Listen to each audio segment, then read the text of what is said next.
اپنی چالاکی سے اگر عورت شیر پر حملہ کرنا چاہے تو شیر کو بھی قابو کر سکتی ہے، تو شوہر کو قابو کیوں نہیں کر سکتی؟ مشہور ہے کہ ایک عورت کا شوہر سے ہمیشہ جھگڑا رہتا تھا۔ ایک مرتبہ اپنی کسی سہیلی کو یہ ماجرا سنایا تو سہیلی نے کہا، کسی ذہین تجربہ کار آدمی کے پاس جاؤ، وہ تمہیں صحیح مشورہ دے گا۔ وہ ایک تجربہ کار آدمی کے پاس گئی اور روز روز کے جھگڑوں کی شکایت کرنے لگی کہ ہمارے ہاں پتہ نہیں جادو ہے یا جنات ہے کہ ہم گھر میں چین سے بیٹھ ہی نہیں سکتے۔ سفر میں بھی ہم دونوں لڑتے ہی رہتے ہیں، بات بات پر شوہر کو غصہ آ جاتا ہے، پھر مجھے بھی غصہ آ جاتا ہے۔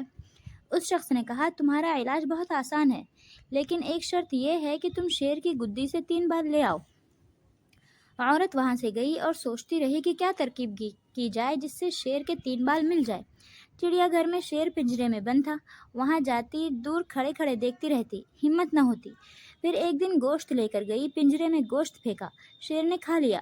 اب تھوڑا سا ڈر ختم ہوا تو روزانہ وقت مقررہ پر گوشت لے کر جاتی، پہلے دور سے پھینکتی پھر نزدیک سے، یہاں تک کہ جب وہ کھاتا تو پنجرے میں ہاتھ ڈال کر اس کی گدی پر پیار کرنے کی کوشش کرتی۔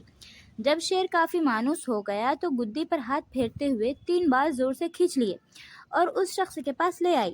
جب اس نے یہ دیکھا کہ واقعتاً شیر کے بال لے کر آ گئی ہے تو اپنی پیشانی پر ہاتھ مارا اور کہنے لگا، ہائے افسوس میری محترمہ بہن، تو شیر کو قابو کر سکتی ہے، اس کو مانوس کر کے اس کے 3 بال لا سکتی ہے، تو کیا اپنے شوہر کو مانوس نہیں کر سکتی؟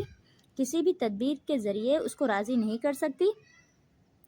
روزانہ شیر کو کھانا وقت پر پہنچا کر اس کو تو نے اپنے سے مانوس کر لیا، اسی طرح شوہر کے مزاج کی رعایت کر کے اس کو مانوس کر لو، بس یہی تمہاری ساری بیماریوں کی دوا اور ساری پریشانیوں کا علاج ہے۔